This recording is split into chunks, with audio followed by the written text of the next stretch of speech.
আজকের এই স্পেশাল ক্লাসে আমরা শিখবো কিভাবে আমরা আমাদের বাবাদের সাথেও স্পোকেন ইংলিশ প্র্যাকটিস করতে পারি।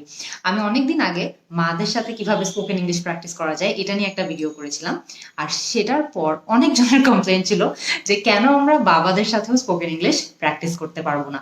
তো আজকের ক্লাসে, যেহেতু আজকে বাবা দিবস, আজকের থেকে বেটার কিন্তু কোনো অকেশন হতে পারে না টু নো যে আমরা কিভাবে আমাদের বাবাদের সাথেও স্পোকেন ইংলিশ প্র্যাকটিস করতে পারবো। সো বেশি দেরি না করে একদম ইজি কিছু এক্সাম্পল দিয়ে শুরু করি।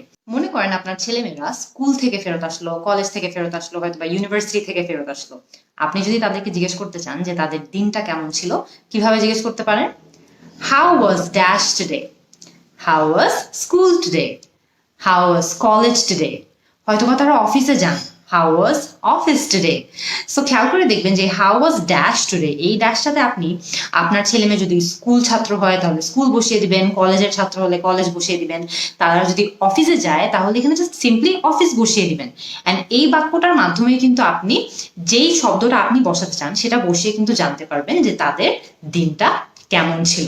এরপর মনে করেন আপনার কিছু একটা নিয়ে হয়তোবা সাহায্য প্রয়োজন, আপনি সেটা কিভাবে জিজ্ঞেস করতে পারেন? আপনি হয়তোবা এটা বলতে পারেন, can you help me with the dash, can you help me with the phone, can you help me with the laptop. মানে তুমি কি আমাকে ফোনটা নিয়ে হেল্প করতে পারবা, তুমি কি আমাকে ল্যাপটপটা নিয়ে হেল্প করতে পারবা।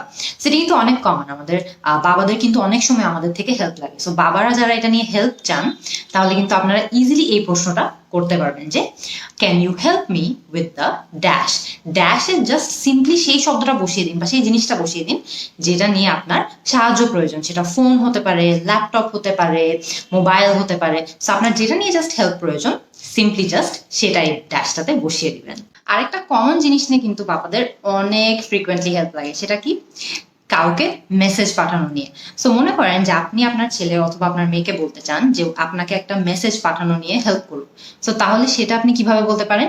এটাও কিন্তু অনেক ইজিলি জাস্ট একটা বাক্যের মাধ্যমে বলা সম্ভব। কিভাবে? Can you help me send this dash to dash.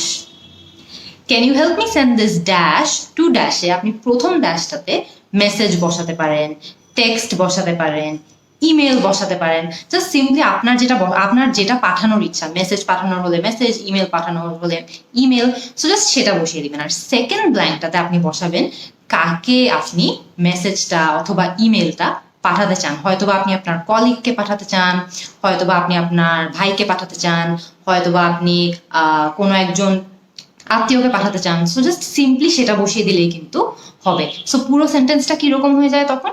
Can you help me send this message অথবা টেক্সট অথবা ইমেল টু ড্যাশ।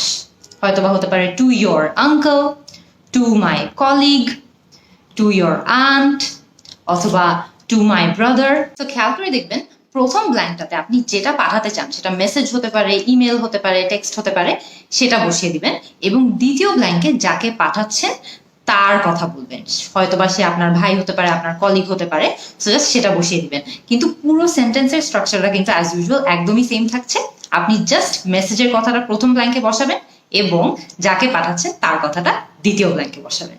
এরপর অনেক সময় এমন হয় না যে বাবারা মার্কেটে যায়, বাজারে যায়, হয়তোবা ফার্মেসিতে যায়, এবং যাওয়ার আগে আপনাদের হয়তোবা জিজ্ঞেস করা লাগে যে আপনাদের কিছু একটা নিয়ে আসা লাগবে নাকি। সো এরকম যদি হয় যে মনে করেন আপনি বাজারে যাচ্ছেন, হয়তোবা মার্কেটে যাচ্ছেন, আপনি বাসায় জিজ্ঞেস করতে চান যে কারো কিছু লাগবে নাকি, সেটাও কিন্তু আপনি ইংলিশে বলতে পারেন। কিভাবে? I am going to the dash, should I get something for you? I am going to the market, I am going to the bazaar, I am going to the pharmacy. So খেয়াল করে দেখবেন আপনি যেখানে যাচ্ছেন এবং সেখান থেকে কিছু আনতে হবে নাকি, সেটা এখানে জাস্ট সেই জায়গাটার নামটা এখানে বসিয়ে দিলে কিন্তু আপনার পুরো সেন্টেন্সের স্ট্রাকচারটা একদম সেম থাকছে। আপনি মার্কেটে গেলে ব্ল্যাঙ্কে মার্কেট বসাবেন, বাজারে গেলে ব্ল্যাঙ্কে বাজার বসাবেন, আপনি যদি ফার্মেসিতে যান, শপে যান, তাহলে জাস্ট সিম্পলি ফার্মেসি অথবা শপ বসিয়ে দিবেন। কিন্তু আপনার পুরো সেন্টেন্সটা কিন্তু সেমই থাকছে যে I am going to the dash, should I get something for you, যে আমি এখানে যাচ্ছি, আমি কি তোমার জন্য কিছু আনবো নাকি বা আনতে পারি নাকি। সো আপনি জাস্ট যেই জায়গায় যাচ্ছেন শুধু সেটাই ওই ব্ল্যাঙ্কটাতে বসিয়ে দিলে কিন্তু আপনার সেন্টেন্সটা রেডি হয়ে যাবে। এরপর একটা খুব কমন ডায়লগ আছে যেটা আমরা সবাই অনেক অনেক ফ্রিকোয়েন্টলি আমাদের বাবাদের থেকে শুনি। এই ডায়লগটা আপনারা বলেন যে আপনারা কয়বার আপনাদের বাবাদের থেকে শুনেছেন, কারণ এটা কিন্তু আমরা শুনতে শুনতেই বড় হয়েছি। ডায়লগটা কি? যে তোদের বয়সে তো আমরা এটা করতাম, বা তোদের বয়সে তো আমরা সেটা করতাম। সো এই ডায়লগটা যদি আপনি একজন বাবা হয়ে থাকেন এবং আপনি এই ডায়লগটা আপনার ছেলে মেয়েদের উপর খাটাতে চান, তাহলে কিভাবে বলতে পারেন? When I was your age, I used to dash. When I was your age, I used to be more disciplined. যে আমি যখন তোদের বয়সী ছিলাম তখন আমি আরো অনেক বেশি ডিসিপ্লিন ছিলাম। When I was your age, I used to work harder. যে আমি যখন তোদের বয়সী ছিলাম তখন আমি এর থেকে আরো বেশি খাটাখাটনি করতাম, আরো বেশি কষ্ট করতাম। When I was your age, I used to be more organized. যে আমি যখন তোদের বয়স ছিলাম তখন আমি আরো অনেক গোছালো ছিলাম, আরো অনেক অর্গানাইজ ছিলাম, তোরা তো একদমই অগোছালো। তো আপনারা যারা যারা নেক্সট এই ডায়লগটা আপনাদের ছেলে মেয়েদের উপর বলতে চান, আপনারা কিন্তু দেখবেন যে জাস্ট ব্ল্যাঙ্কে একটা দুটো শব্দ চেঞ্জ করে ফেললে কিন্তু পুরো স্ট্রাকচারটা অ্যাজ ইউজুয়াল আমাদের সেম থাকছে। তো আজকে কিন্তু এই ডায়লগটা আপনি আপনাদের ছেলে মেয়েদেরকে বলবেন। তারপর এরকম অনেক সময় হয় না যে আপনার ছেলে মেয়েরা খুব বড় কিছু অ্যাচিভ করলো বা খুব ভালো কিছু একটা অ্যাচিভ করলো এবং আপনি তাদেরকে বলতে চান যে আপনিও তাদেরকে নিয়ে অনেক গর্বিত বা তাদেরকে নিয়ে অনেক প্রাউড। সো সেটা কিভাবে আপনি বলতে পারেন? I am dash your achievement.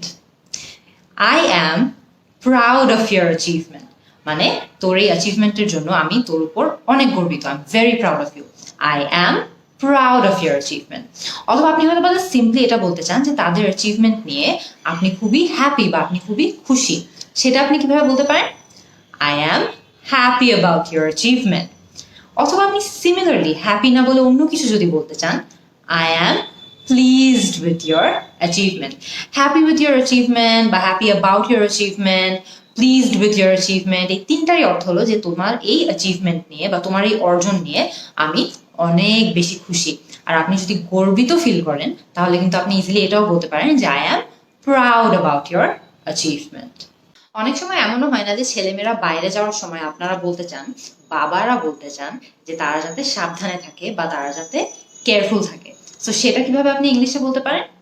B dash when you go out. Be careful when you go out. যে বাইরে গেলে সাবধানে থাকিস। Be cautious when you go out. cautious এর মানে কিন্তু যে সাবধানে থাকা। So be cautious when you go out. So আপনি যদি আপনার ছেলে মেয়েদেরকে এটা বলতে চান যে তারা যাতে বাইরে গেলে একটু সাবধানে থাকে, একটু কেয়ারফুল থাকে, তাহলে কিন্তু আপনি এটাও ইংলিশে বলতে পারবেন। কিভাবে? B careful when you go out. বাবারা যখন এত কিছু বলবে তখন কিন্তু ছেলে মেয়েদেরও পাল্টা অ্যান্সার দিতে হবে, রাইট? সো আপনারা কি অ্যান্সার দিতে পারেন?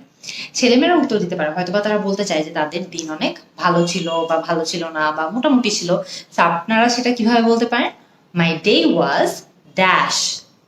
মাই ডে ওয়াজ গুড মানে আমার দিনটা ভালো ছিল। My day was not good মানে আমার দিনটা খুব একটা ভালো ছিল না। মাই ডে ওয়াজ ওকে মানে আমার দিনটা মোটামুটি ঠিকঠাক ছিল, খুব একটা বেশি ভালো না, খুব একটা বেশি খারাপও না। সো বাবারা যখন আপনাদেরকে জিজ্ঞেস করবে হাউ ওয়াজ ইউর ডে অথবা how was school, how was college, আমরা একদম শুরুতে যে প্রশ্নটা ডিসকাস করেছিলাম সেটার জবাবে কিন্তু আপনারা ইজিলি এটাই বলতে পারেন যে মাই ডে ওয়াজ গুড অথবা মাই ডে ওয়াজ নট গুড অথবা মাই ডে ওয়াজ ওকে। সো এটা কিন্তু সেটার জবাবে আপনারা দিতে পারবেন।